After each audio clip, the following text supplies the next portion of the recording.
Heroes rise like morning sun, chasing points, the game's begun. Big decisions week by week, fantasy glory's what we seek. Pick your squad, the clock won't wait. Captain choice will seal your fate. Two enthusiasts breaking it down. Fantasy kings, we're taking the crown. Hello, and welcome to another episode of Tinker Time, an FPL pod, the show for every fantasy Premier League manager who's already second-guessing their 15th draft.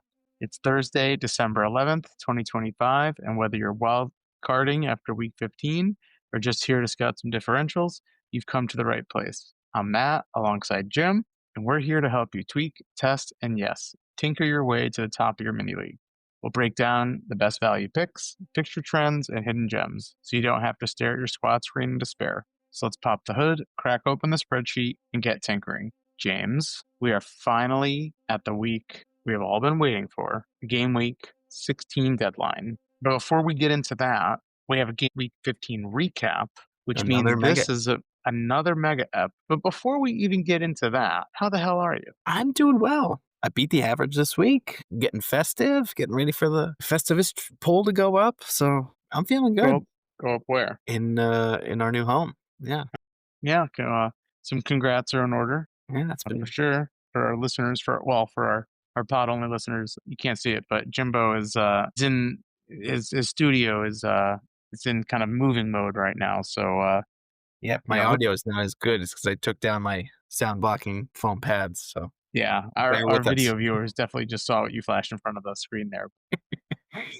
Yeah, no, very, very exciting times for our listeners. Definitely bear with us here as, life still takes place, but FPL doesn't give a shit. It keeps on keeping on. Headlines are still coming. Headlines are still coming. I think this game week in particular, we've been talking about the game week 15, or the game week 16 deadline where you get reloaded with all your free transfers. And I could not help, and I thought you'd get a kick out of this, everyone's favorite Christmas movie, Jingle All the Way. Right? Fantastic movie. Dasher, Dancer, Prancer, Pansy, Comic, Giver, Downer, Blitzen. No copyright infringement there. But, the famous catchphrase, it's turbo time. But instead, it's tinker time. I think was it Monday morning? I think it was before the Monday fixture even began. I was already tinkering. You were going hard. I was rock hard. I was much work got done for you that morning. No, not at all. Not at all. But before we get into, some of the moves that folks might be making, there was a game week 15. There were some matches, there were some goals, there were some headlines from players that didn't play. Should we get into it? Let's jump in. It's a mega episode. We gotta keep it tight here. Keep it tight. Let's keep it mega. All right. Kicking off the Saturday fixtures, we had Villa against Arsenal. Villa 2-1 against Arsenal. A last-minute goal by none other than your boy Emi Buendia. To stun the Gunners. Thoughts on this one? I love to see it. It was kind of a sloppy goal at the end there. They really should have just cleared it. But yeah, tough loss for Arsenal just when they're feeling high at the top of the table. To lose a 95th minute scrap goal like that, you have to hope that has some long-term effects on their season. Yeah. I think Arsenal fans or, supporters, they're going to point to, well, look at our back line. You got Nkape back there. You don't have, really, full strength Arsenal squad. But at the end of the day, you saw how Odegaard, I don't know if you did. Did you see how Odegaard was playing defense in that last play there? He was he's playing like Dance Dance Revolution in the box there. I don't know what he was doing, but you can't have that as your number 8. And really, they were only missing their center backs, right? Mourinho's filled in up top pretty well. He scored two in his last 3. So yeah, he's been playing. I guess I think something came out that Yakresh has like a broken finger or something that he's been nursing or something like that. So sure. I know he's been playing, but yeah, he came on for this game. He's got something going on there. But yeah, so it's basically just Gabriel and Saliba, which not to minimize those losses because those are, they're maybe the best center back pairing in the world, when they're at their best. But yeah, I mean, credit to Villa. They've been in great form. They seem to have shaken off kind of that early season woes, if you will. Watkins gets the start, which I think was a little bit maybe not surprising, but he hasn't really been getting the attention the positive attention, I should say, that folks might have thought he would have gotten at the beginning of the season. Yeah, it's kind of been the same story. They're doing well, they're winning games. It's just the goals are coming in from everywhere. Yeah.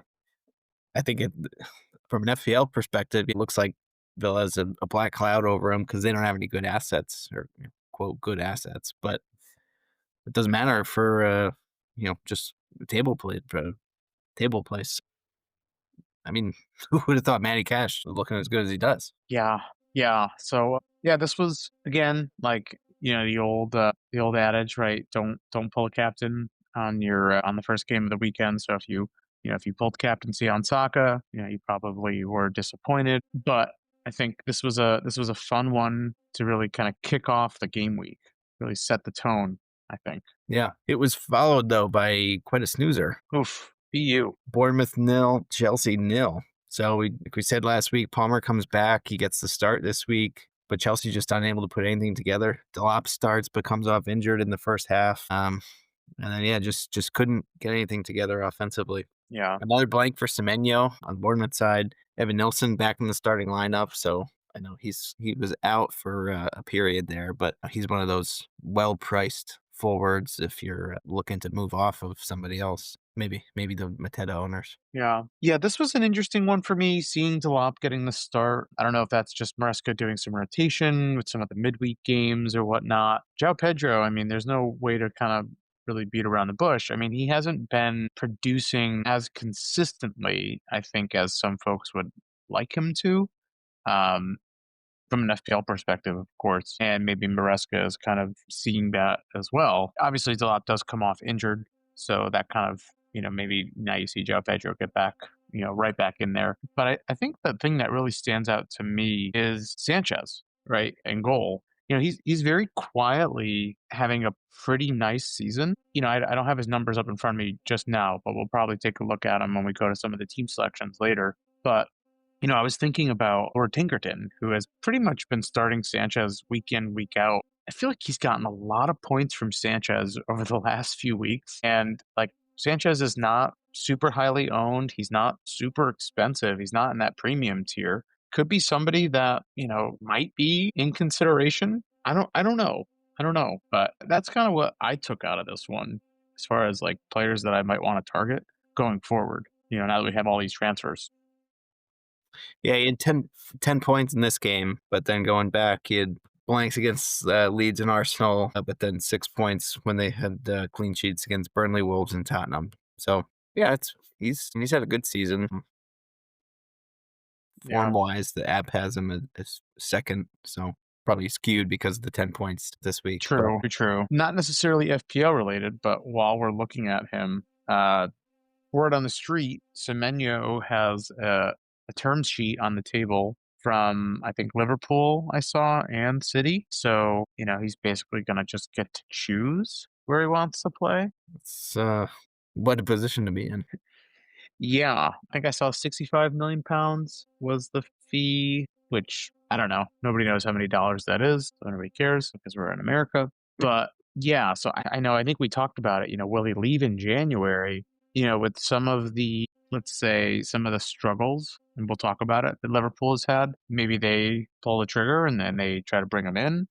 And then, on the City side, the title is still well within reach. Maybe they try to reinforce and get a little bit of, whether it's Jerky or Doku, I don't know what side he would play on, but, get a little bit of insurance. Maybe they look to bring him in. So I don't know, but just thought that was interesting that kind of popped up midweek. Yeah, I mean, from Bournemouth, you'd think they would want to cash in. I mean, he had a tremendous start to the season, but it's really cooled off. If he continues this form, yeah, his price in the summer is not going to be the same. But then again, prices go up every year. So tough to say. Speaking of hot and cold, that brings us to Everton and Forest. Forest seemingly hot and cold. They're either getting shut out or they're shutting people out. This week, though, they were the team being shut out. Everton put 3 past them. Granted, one was an own goal. Milinkovic in the second minute with an own goal. Barry put one past in the 45th plus third in stoppage time. And Dewsbury Hall rewarded, your boy, KDH, in the 80th minute. Put one. I think he had a 16-pointer this week. Yeah. Was that the Hall? Was it 16 or 12? Was that the Dewsbury Hall? 16. I think it was 16. Yeah. So you were kind of shitting on me last week. Still waiting for the. I wanted Malin last week for that one game. But then obviously I would have brought Dewsbury Hall in this week. So yeah. But this was a nice little clean win. You have anything to say on the Forest side? no, just when we thought we were seeing some consistency, no, still a void. Yeah. I mean, I think the problem is like Milinkovic isn't cheap enough to take a shot on for the occasional clean sheet. Yeah. Gibbs White isn't cheap enough to have as your midfielder when they put up this performance against Everton. Right. Yeah. And with all the money coming off the books, I mean, if you were one of the managers who was holding on to Asala, not going to name names, but you probably are going to move him out considering all the headlines and AFCON. You've got money coming off the books. You don't have to settle for Gibbs White. You probably have the money in your bank to, reach for that tier above. Yeah. So yeah, why go for the risk of the hot and cold Forest?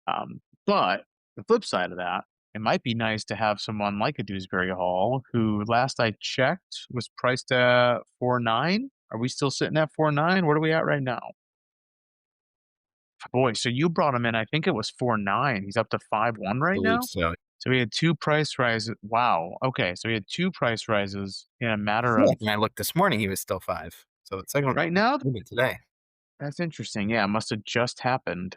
Yeah, so that's a pretty quick swing, but still very, very cheap. Oh yeah, I mean, and he's locked on minutes. He's in that defensive midfielder role, so you're getting those points. So he's with all these transfers and people making moves, I have to imagine the price is going to continue to rise in the next week or so. Yeah. The only other thing I'll say, if you're looking for a differential, and I know we usually talk about it a little bit later on, but Iliam Njai, who I feel like I don't have his numbers in front of me, but give me a second. I'm gonna just bring him up because I wanna make sure I have the context here. Yeah. So he had an 8-pointer against Forest, but then before that, 3-2, 3-3 in his last 4 before a 9-point haul against Sunderland. So okay. So basically, 4 blanks in out of his last 5. I actually saw some of his stats compared to, I guess he was being compared to other number 10s in the league, which was interesting. He ranks like first or second in like every categorical tracking stat that the league actually tracks, which is very interesting to me because he's obviously a standout for Everton, but I don't know if he is talked about in the realm of the entire league like that. So is that a situation where he starts to maybe perform up to those numbers and you start seeing some more goal conversions, assist conversions? I don't know, but you heard it here, folks. His underlying metrics are phenomenal. He will be leaving for AFCON. That's true. So don't bring him in right now. Want to keep an eye on, yeah, for sure. Keep an eye on him. Are there any other more games this weekend? Yeah, the next big one. City 3, Sunderland, unfortunately, 0 with a red card. So goals by Ruben Dias, Jesko Vardiol, and Phil Foden, once again on the score sheet, also had an assist on the Vardiol goal. And then Ryan Turkey, 2 assists, another Holland blank. So that's going to be one that I think we're going to mention later for a flop, given who they were going up against at home. Mm-hmm. With 3 goals on the team, and he wasn't involved in any. Yeah, just a convincing win by City. I think you texted me during the game. I think Foden at this point is a must own. I don't see it any other way at this point. Again, if you have money coming off the books, which I would guess a lot of managers have some money coming off the books in some capacity, whether it's defensive, somewhere. Find a way to get Foden in. If you're one of those managers that, we've always said, right? Like it's better to be late than never. I'm feeling it myself. I've seen my table position take a hit over the last probably 3 or 4 game weeks, just purely because I've been stubborn, holding on to Salah and not making the move to Foden. Yep. because I have, it's not because I'm like, well, yes, there's a level of stubbornness to it, but also, right, if the news conferences say Salah's sticking around, and I would expect him to play, but Slot's kind of made his decisions. But back to City here. So yeah, I mean, I think Foden. I think you got to bring him in at this point. Yeah, and even Doku. I know we were talking a couple Mm. weeks ago. I mean, he's basically nailed that starting left spot for himself and with Foden. So, is the next midfielder that we start to hone in on? Is it Cherky? I mean, he's been in good form. Some of that has been off the bench. Or do you look to the back line? Um, Vardiol had a goal. Bubba O'Reilly scored in their midweek fixture. So both of those guys have been playing well. Yeah, the clean sheets haven't always been there, but maybe it's time to start looking at some other City assets with the way they've been racking up these wins. Yeah, I mean, I think historically Bernardo Silva was always kind of that like budget. And I say budget, but he was always still kind of in like the high six, maybe pushing 7 mil. Midfielder for City that was pretty much nailed and would always, be in contention for a return week in, week out. Mm. That was a great differential, but the season kind of seems to be taking a back seat. I think Turkey is kind of to your point. He's racking up the assists this season in limited time too, which has been impressive, especially coming off the injuries. So yeah, I think it's Foden. I think it's Holland. If you're looking for a third City asset, I think you could probably feel comfortable with Guardiola or O'Reilly at this point. I guess the only hesitancy with O'Reilly is, once AFCON is done or once Egypt's eliminated, and Ait Nouri comes back. Or sorry, is Ait Nouri Egyptian or Algerian? Well, let's check. I think it's rude that I don't know that. I think he's Algerian. You were correct. Algerian.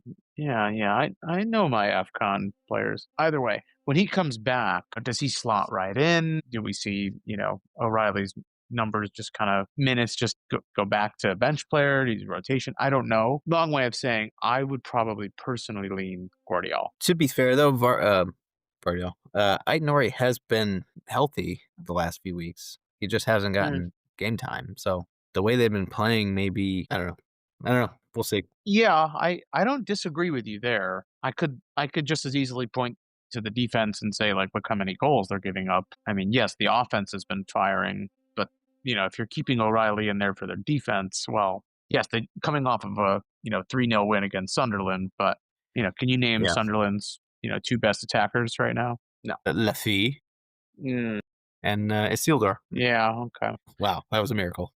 Oh yeah. Moving on. Yeah, let's. Another red card in the next one. So we had Newcastle hosting Burnley, 2-1 the Mags. So Bruno Guimaraes in the 31st with a goal, Anthony Gordon with a penalty converted right before halftime, and then Fleming with a penalty, garbage goal, 94th minute, just to avoid the shutout. So another instance of Anthony Gordon kind of proving that he is on penalties, kind of further diminishing some of Voltemade's value.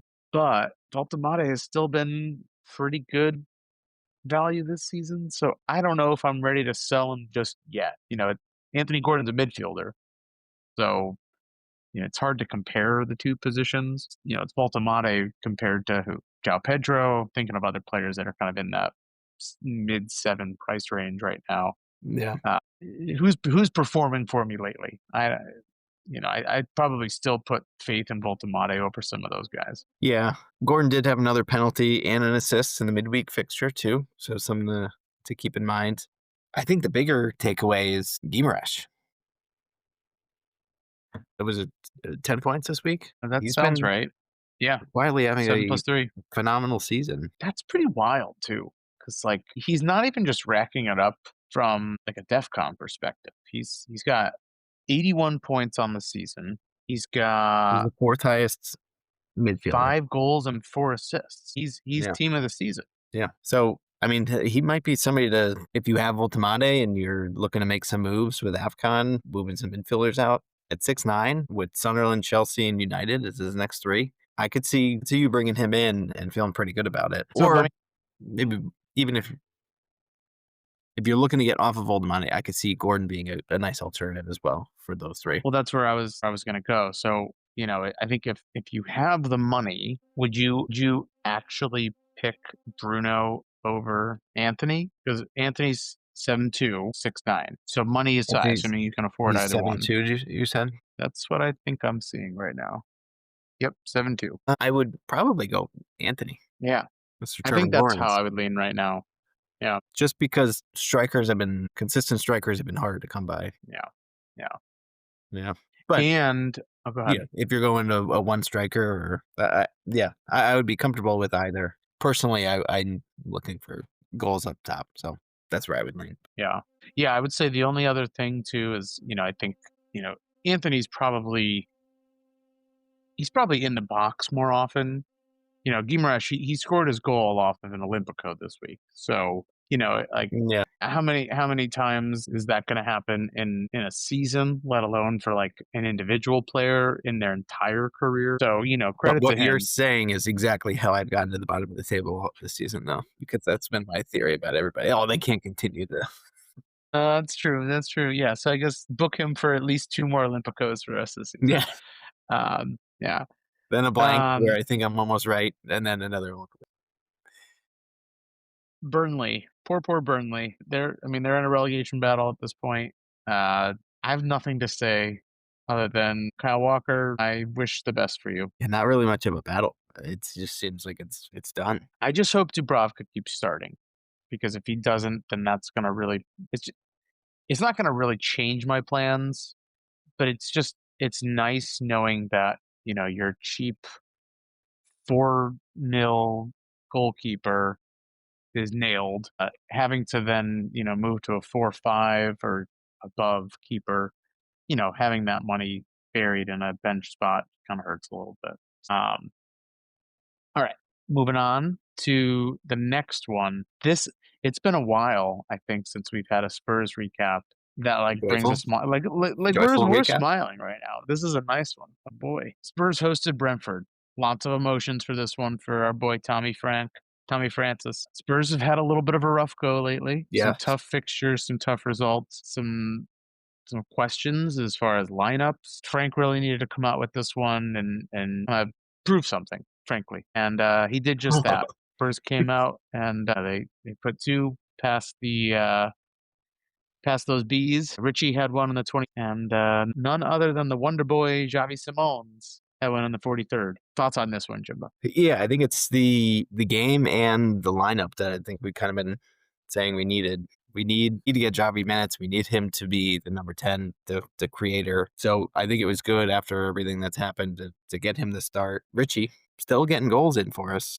He had a hot start and then cooled off. So I think having some competition with Kolomwani is a good thing for Spurs because historically we have not had any competition up top. It was Harry's for a long time. We couldn't get anybody to come and sign on as a backup. And then since he left, Richie's been hit or miss, and it's like he's been injured. So yeah, good win. I'm glad Gray got some minutes too. Yeah.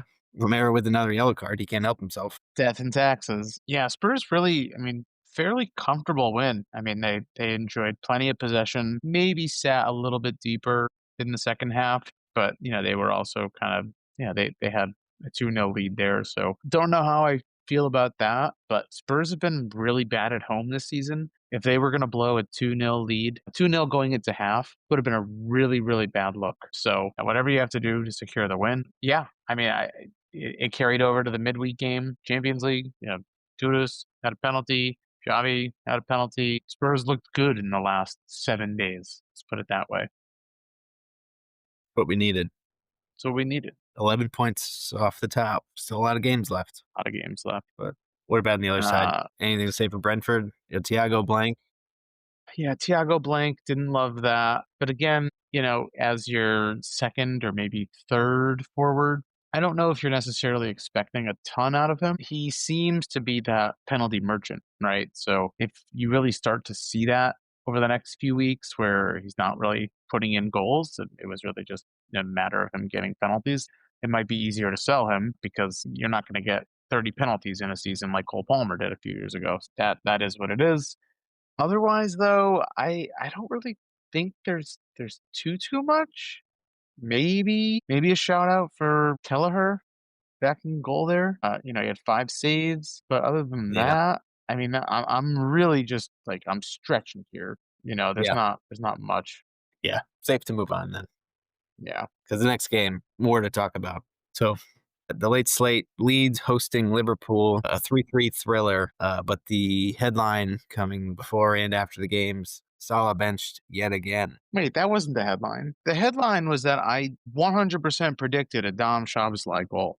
That was the headline. And you 100% did not predict a Dom Calvert-Lewin goal. I didn't. I said no. Was there even a game played? I mean, I think the game was just Salah's press conference. Well, there was a game. I mean, Ekitike had a brace to start the second half. So he, again, started over Isak. So Isak and Salah both on the bench. Ekitike gets the double. You have to think, oh, Liverpool's fixed. Ekitike is firing again after he got benched for Isak in this beginning of the year. He cooled down. But then a Calvert-Lewin penalty, an Anton Stock goal to tie it up, followed by a Dominic Szoboszlai. A really nice goal there to take the lead back. But then an Ayo Tanaka goal in the 96th minute to tie it. And then Liverpool's season is just over. Bedlam. Absolute bedlam. So Isak did get subbed in for the last 5 minutes, so tough for FPL. But Salah was on the bench the whole time. Yeah, what a mess. You want to take the midweek drama that unfolded afterwards? Well, he said some things, put it that way. Well, he said some things right after the game. He basically said the team, threw him under the bus. He basically said, like, the team owes it to me to play me because of how much I've done for this club. There was a certain pundit, former Liverpool player who we won't mention, but he kind of fired back at him, and he wasn't thrilled with what Mo had to say. I think he referred to Mo as a failed Chelsea player, which that one got me good. I thought that was funny. I think since then the two have kind of cooled off a little bit because, cooler heads prevail. Micah Richards kind of tried to get in there and say, like, hey, why don't you calm down a little bit? But, like at the end of the day, and I think I saw a report today that Mo went over to Slot's house and like the two of them talked it out, and, they're in a better spot now than they were, a week ago. But there's turmoil at that club right now. They're in a transition phase very clearly. I think that when they brought Wirtz in, that was probably the clearest signal that they were going to be there was going to be kind of a changing of the guard, if you will, right? Like bringing in Isak, bringing in Ekitike, that was very clearly, right, they needed to replace Luis Diaz. They needed to replace, I don't want to say replace Darwin Nunez, because they probably were still trying to replace Bobby Firmino from a few years back. Did you forget somebody, a pretty substantial loss? I didn't forget. I think this is the third time you've forgotten. Yeah, I just, all right, fine. All right. Diogo Jota, obviously, they have to replace him. You cannot, but, you can't just replace him. Yeah. So, anyway, but Wirtz, was coming into a midfield that was arguably the strongest midfield in the Prem last season, right? And, we're not talking like, Declan Rice and Odegaard. Like, I'm not talking in terms of that. Like, McAllister, Gravenberch, Szoboszlai, in terms of a midfield three, was one of the strongest in the league last year. You've got Salah out wide. So for them to bring in Wirtz, it was very clearly a signal. We're in the process of reshaping this team. There's no doubt that Salah carried Liverpool to their title last season. There's no denying that. And he felt like, hey, maybe you should give me a little more leash. I could understand that. I don't think the way that he went to the press and kind of handled it felt emotional. It felt very concerted. It felt very, very calculated. And I wasn't a fan of it. So yeah, and tough timing with him leaving too, or good timing. I don't know. Maybe he kind of figured out all the they allegedly, fix things, but then he's gonna leave.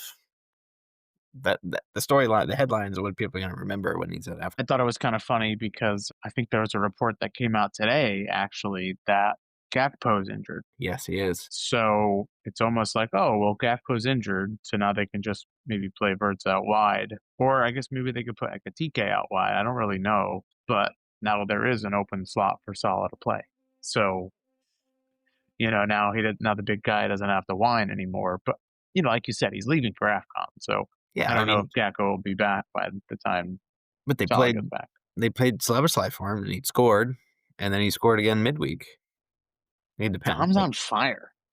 He is, and I'm kicking myself that we talked ourselves into Gakpo 2 weeks ago after I just brought in Szoboszlai.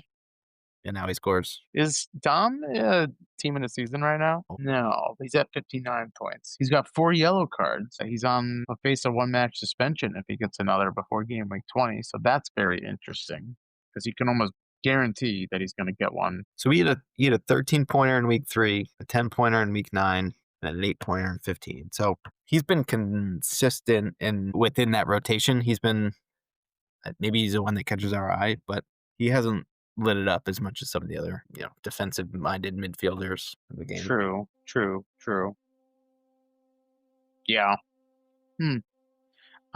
Would it be wild to bring Bertz back in? I don't think so. Man, you are one. I want whatever you're drinking. I had a nice chai tea, a little bit of honey. Chai usually gives me gas. Anything else on this one? I mean, anything else on Leeds? I know we didn't really talk about the game all that much. Stock with another goal. He hit a nice run at the beginning of the season. He's cooled off, so I think people might still have him. I know I have him. He was on my bench. He's down to 4-8. If I didn't make a transfer this week, I would have started him. So tough, but yeah, another good cheap midfield option that's had a really nice season. Do you want to say anything about DCL? I mean, I'm trying to bring up his profile right now. Calvert-Lewin. So he's on 48 points. He's priced at 5.6 mil. So if we look at his numbers, he's now at 4 goals on the season, 1 assist. He's in line with his expected numbers. I don't know. For a 5.6 mil forward, sure, if you wanted him to be your third forward, but I would have your expectations be extremely, extremely low. I think there's better options. And you've been saying all season, money's not an issue. And he's not playing 90 minutes weekly, right? He's still been subbed out. Maybe not this week. Right. Yeah, he was having a good run of it. I don't know if there was a little bit of an injury there that he was probably nursing. I mean, he's also kind of a walking injury. I mean, he very rarely stays healthy. So yeah, but it's just another one on the radar. Makes for good chat. You bringing Ekatike in? Well, I got to do something with Gakpo, and probably something with Isak. You could probably do a straight Isak to Ekatike. Oh, definitely. For sure. Don't play. We'll get targeted. I got injuries all over, so. I can't wait. All right, next game on Sunday. Open it up. Brighton hosting West Ham. 1-1 draw. Goals by Jared Bowen in the 73rd minute. Assist by Callum Wilson. Again, getting on the score sheet. But then a Jorginho Rudder assisted by Jean-Paul Van Heck, who Van Heck is having himself a nice little run here. So De Kuiper starts again up top, who I talked about bringing in last week. Unfortunately, didn't get in on the goals, but he was subbed off right before the West Ham goal, so he did keep his clean sheet as a defender. But yeah, I'd say the other takeaway, maybe start to look at West Ham, maybe? West Ham or Bowen? I mean, Wilson's had a good year, right? What is he priced at? Yeah, no, I should stop myself. Yes, Bowen.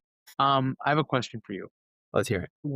At what point in the game at what point in a 0-0 game do you start actually hoping for it to end 0-0? Well, after the clean sheet points. Yeah, so after 60 minutes? Yeah. Okay. Yeah, because this game was brutal to watch. I did not watch. Did you? I did, because it was the first game on Sunday. I forget what I was doing on Sunday morning. I think I was a little bit. Oh yeah, we had that little Christmas party on Saturday night. Sunday morning was just a little bit of a slower morning, but I was watching it for the sake of, and I don't think I must have missed the De Kuiper sub, so I was kind of watching it. I knew you had De Kuiper as your captain, and I was watching it, and I was like, oh man, that would be really great if Jim could, look like a hero. And when Bowen scored that goal, I was like, oh man, this is awful. I really wanted it to end 0-0. And but then at the same time, I'm like, all right, well now my mind goes from, I don't want this game to end 1-0. I want it to end 2-2. Now I want some action. Yeah. You know what I mean? So it's a shift. Yeah, it didn't even occur to me until halftime where it's like, oh, this is 0-0. Maybe they'll bring in some firepower, sub De Kuiper off to try and get a goal, and then he won't get a clean sheet or a goal. So I was pleasantly surprised that he stayed on and then got subbed off to keep it. Very nice, Jimbo. Very nice. Yeah. But yeah, I think you sent it to me. Bowen's run coming up.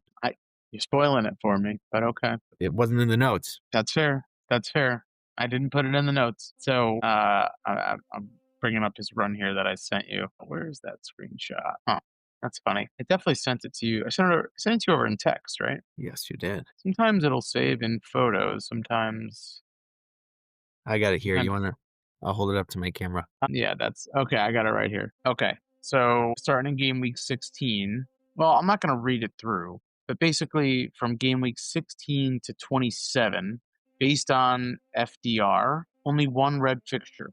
Everything else is a 3 or below. Yeah, they've got Burnley in there. They've got Wolves in there. They've got Fulham in there, Sunderland, who, to be very honest, I know table position, they look like they're pretty good, but I think they're drastically overachieving. I think they're more like the, 3-0 loss team to City that they were this week. They've got Forest in there. We know they could be very hot and cold. So Bowen could be in position over the next 10 game weeks here to have a nice little fixture run. And he's had a nice price drop, so affordable. Yeah, what is he at right now? 7.5. 7.5. Yeah, so I mean, if you're looking for, say, like a Voltamade replacement who's at 7.5 right now, Bowen is sitting at 66 points, whereas or an injured- Voltamade's at 56. Or an injured Mateta. Or an injured Mateta. Oh yeah, I think if you have an injured Mateta, I would definitely go Bowen over Thiago on those fixtures. Yeah, for sure. For sure. Doble, for sure. All right. Anything else on the Brighton side? Give me the Palace, Jimbo. Yeah. All right. Next game, final game on Sunday. Fulham 1, Crystal Palace 2. Ekatike getting, not Ekatike. Ekatike, Jesus. Edward Nketiah opened up the goal scoring in the 20th minute, followed by Harry Wilson. Good to see he's still in the league, assisted by Raul Jimenez. And Your then boy. the 87th minute. I don't know why I still don't have him in my team. Mark Ahe, goal assisted by Yermi Pino. So Palace defenders continue to deliver. No clean sheet here, but the Gahey owners got to be happy. Yeah, lots to talk about here. So, one, Gahey was my transfer in this week. I straight swapped Lewis Skelly for Gahey, so that was nice. However, I had double Palace defense. So I had Richards and Gahey. I really, really needed a clean sheet to have any sort of chance at not even a green arrow, just to avoid a red arrow as far as table position. But that obviously did not happen. Second thing that we want to talk about. There was a player who was omitted from the squad who at the time of omission was very surprising to people, that being Mr. Munoz. At the same time, there was a report that came out that a 29-year-old was arrested in London for assault, and the report said he was a professional football player, or soccer player, which was mysterious because Munoz is also a 29-year-old. So there were some folks who were speculating that Munoz was the player who was arrested. Asner, in his opening presser, when pressed, hey, why is Munoz not in the squad, said his knee was a little bit swollen. Okay, sure. He said, we don't take any risks. It eventually comes out that the player who actually was assaulting, civilians was none other than our boy Ivan Toney. I shouldn't laugh. I saw the story. I did not know there was a connection to Munoz. Yeah. So I did see Tony. Yeah, so Ivan Toney probably was throwing dice against some wall in a back alley and probably lost some money. Probably beat some guy up for it, but could be a girl. You never know. But Munoz did actually have an issue with his knee. He's gonna have surgery. He's gonna be out till about mid-January. So Klein, priced at 3.8 mil, is going to be starting for quite some time right now. Could be some value pick there. Do we think it's a value? So everybody's high on Palace defense. Gahey's been incredible. Even Pamplemousse has been a great choice. Munoz has been great. Do you think moving into Devaney, not Devaney, what's his name? Who did you just say? Who's coming in for Munoz? Klein. Do you think moving into Klein is a trap? How key is Munoz to A, their defense, and B, their offense? So I understand your concern. I think we talk about Munoz a lot of times for his attacking potential. If we look at his expected goals conceded on the season, that's where I'm not sure, right? Because is that a team metric? I think so. He's got 31 tackles on the season, 101 defensive contributions. That's about 7.21 per 90. Where does that rank with, you know, the Tarkowskis, with the Senessis? I'm not positive. It's not high enough to get DEF CON week in and week out. So, if you're thinking about it just from an FPL perspective, right? I could understand your point where it might be a little bit of a trap, but at the same time, he might not actually be impacting the defense that much. Klein, who is probably not actually as attacking, might actually help their defense because he might play a little bit more defense. I don't know. I guess, and the other question mark is Klein did not start their midweek game. Justin Devaney started right back. So how does that impact? So he's listed as a midfielder, correct? Devaney is a midfielder, yeah. So maybe it's a wait and see. At least for me, it is, because with Mateta out, Munoz out, Sar out, kind of got a ragtag crew here. Right. Maybe that nice fixture run could be a bit of a trap. Right. And that's where, to your point, this Glasner kind of he's very good at building his tactics around the team that he has. So, maybe he's not Ange, right? Where he's just gonna, hey, whoever we have, we're gonna attack. If he knows that he's out of he doesn't have Munoz now for the next 6 weeks, he's gonna alter his play. So we'll see. I don't know. We'll have to see. But yeah, if you have Munoz, definitely move him out because he will not be playing. You can maybe hold on to him if you want, but don't start him. He's not going to be playing. Somebody you should be starting, Bruno Fernandes. So the last game of the week, Wolves 1, United 4. Bruno, 2 goals, 2 assists. No, 1 assist? 2 goals, 1 assist. Heck of a week for him. His form is continuing. I think he's going to be taking over as the target player for United, especially after Mbeumo leaves. Just one of those games we've been waiting for, where all United's chances are finally going in, maybe giving us some FPL confidence in the squad. They did not get the clean sheet against Wolves, though, which is always tough. And also people were hoping for Dorgu to play and get a clean sheet. He did not. Delo started, but still a good win for them. Mount, again, with the start. I think Šeško is maybe taking a step behind Mount, at least in FPL pecking order, if you're going to be loading up on United assets. But yeah, I would think it'd be Bruno and Mbeumo, and then maybe Mount if you're looking for a third, but that would be super risky.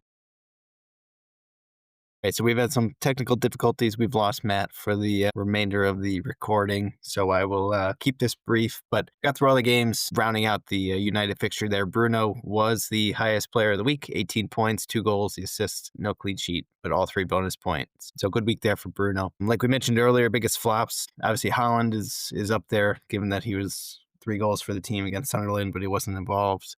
Matt had Mbeumo, but I disagree given that he scored. I would say Chelsea and Arsenal assets probably could be lumped in there. I know there's a lot of injuries in the Arsenal defense, so maybe you could avoid those. But Saka continues kind of a cold streak there. He scored the week prior, but he really has not been himself this season, especially dealing with injuries in and out. So another really affordable team of the week, 141 points. If you had everybody, the 2 City defenders plus Chalobah and Sanchez, rounding out the back, the Chelsea 0-0 score line. Bruno with 18, Dewsbury Hall with 16, Xavi 14, Turkey 12, and Stock 12. And then Ekitike with 13 up top after his brace, and then Bowen running it out with a 9-pointer himself. Good week. I think we'd mentioned a couple people there, so a lot of people should probably be targeting Bruno if you own Mbeumo, getting off of him before AFCON. And then Bowen, I think, like we said, now's the time to bring him in. And even Xavi. I mean, Spurs have a decent run coming up. If he can continue to get points in that number 10 role, I mean, it's his to lose, basically. Hopefully, he continues to get the time and continues this short, nice form he's got going. We could skip our points roundup for last week. Like I said, I did pretty well. I think I had 63 points. Captaining De Kuiper, and then Matt, I think he had 59. I think he was still above the average, but not what he was looking for. Oh, captain's draft. So we'll have to catch up on captain's draft picks next week. Last week I did pick Mbeumo with 8 points, and Matt picked Mitchell, who did not get the clean sheet, so he only had 2. So I'm on 20 points for the season, and Matt is on 23. So it is my turn to pick first. So we'll do that offline, and we'll fill listeners in.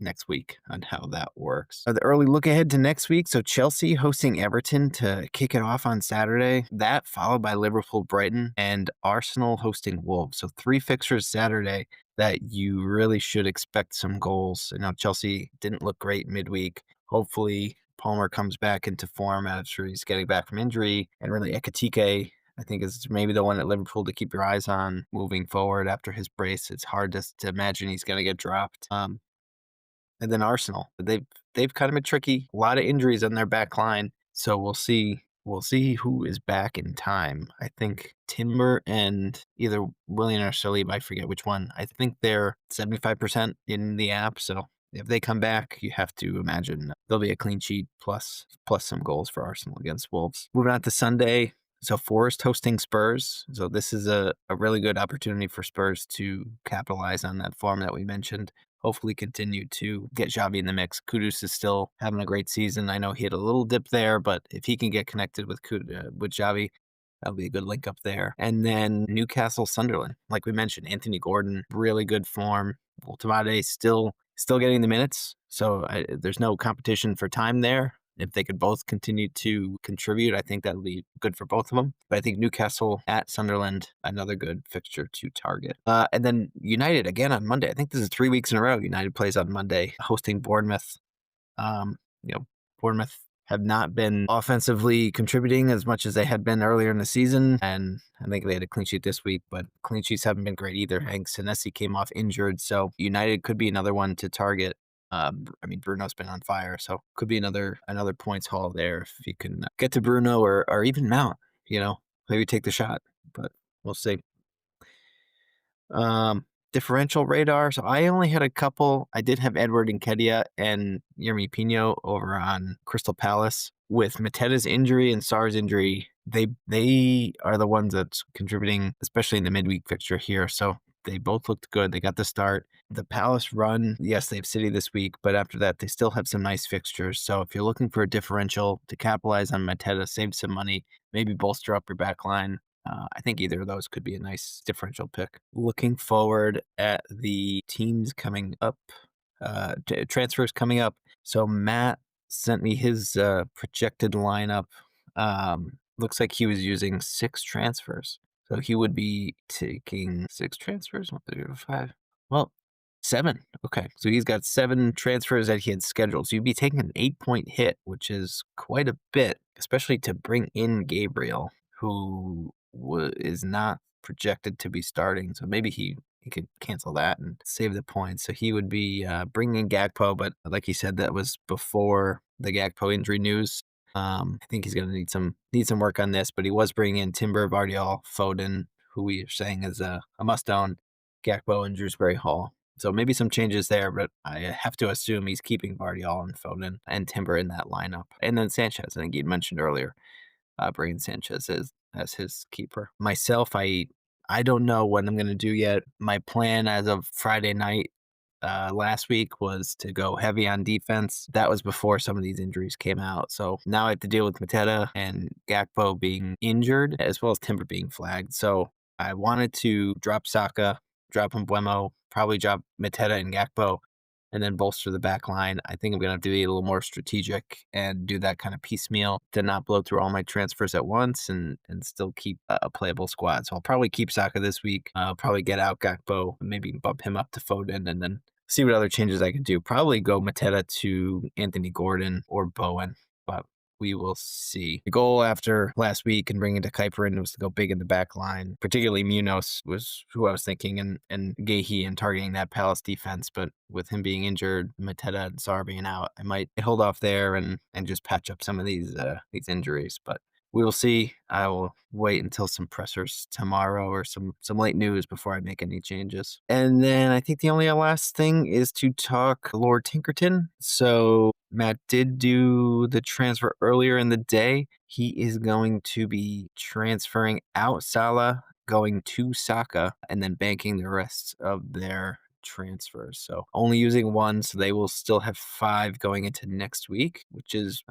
pretty intimidating. To roll all of those is good. Let's take a look. I don't know what their lineup will be. They do have Semenyo. They already have Fernandes in.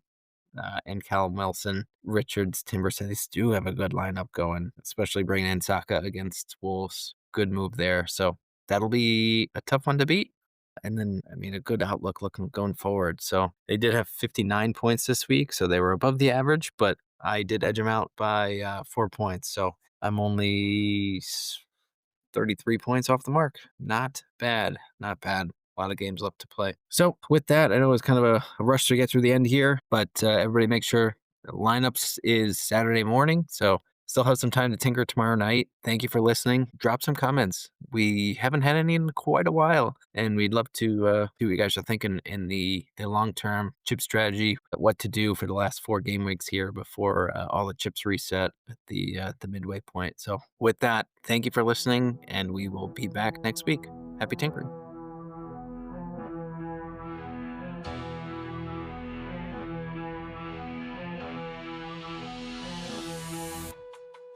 Draft dreams rise like morning sun, chasing points, the game's begun.